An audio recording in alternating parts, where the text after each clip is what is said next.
Salut à tous, c'est JB et aujourd'hui on va tester macOS Sierra.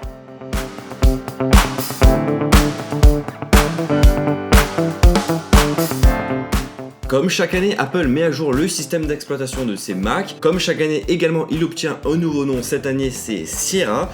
Mais également, cette année, c'est le nom en lui-même du système d'exploitation qui va changer en passant de OS X à macOS. La première grosse nouveauté sur cette nouvelle version, c'est l'apparition de Siri sur le Mac. Accessible via le dock ou via le coin supérieur droit de la machine. Désormais, avec Siri, il est possible de tout faire. Lui demander une recherche internet, c'est possible. Utiliser cette recherche internet dans un document, c'est possible. Demander à Siri combien il reste de stockage sur son Mac, c'est possible. Bref, tout est possible. Pour les heureux possesseurs d'Apple Watch, vous allez avoir la possibilité de déverrouiller votre Mac sans y mettre le code. C'est-à-dire que si votre Apple Watch est positionné sur votre poignet et qu'il y a le même compte iTunes sur votre Apple Watch que sur votre Mac, vous allez directement pouvoir déverrouiller votre Mac sans mettre le code. Alors, je n'ai pas trouvé l'information, je n'ai pas trouvé comment faire sur mon Mac avec macOS Sierra ainsi que WatchOS 3 sur ma montre.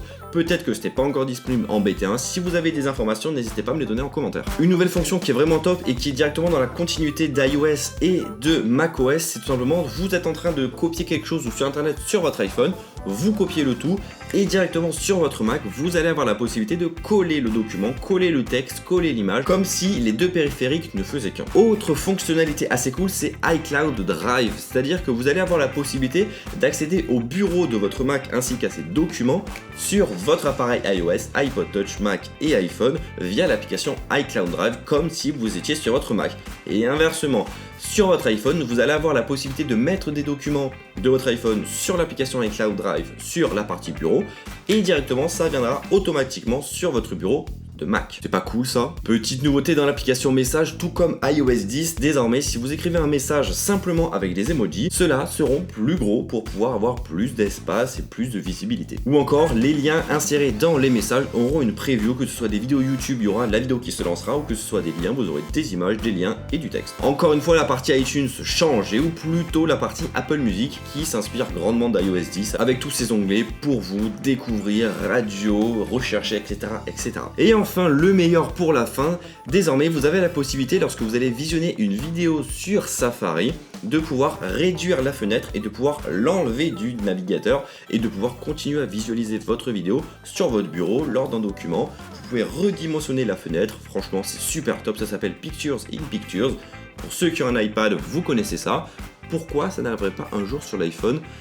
Surtout pour YouTube, pour pouvoir continuer à écouter de la musique sur YouTube tout en faisant autre chose. Encore une fois, je n'ai pas évoqué toutes les nouveautés de ce macOS Sierra étant donné qu'il y en a beaucoup, mais j'ai pensé utile à présenter les plus importantes, les plus grosses dans cette vidéo. Tout comme la vidéo d'iOS 10 qui est disponible juste ici. Alors personnellement, je trouve cette mise à jour assez sympathique, pas non plus folichonne, pas extravagante de grosses et grandes nouveautés, mais c'est un peu dans la continuité de ce que fait Apple.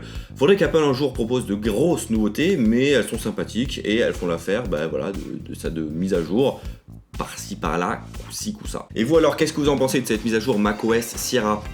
Pour, contre, oui, non, peut-être, dites-moi tout ça en commentaire. Cette mise à jour sortira à l'automne prochain pour la plupart des Mac de 2009 jusqu'à nos jours. Donc voilà, comme d'habitude, si vous avez apprécié la vidéo, n'hésitez pas à lâcher votre pouce bleu dans la barre des pouces bleus et puis à me retrouver sur Twitter, Facebook, Snapchat, Instagram et bien entendu sur la chaîne YouTube.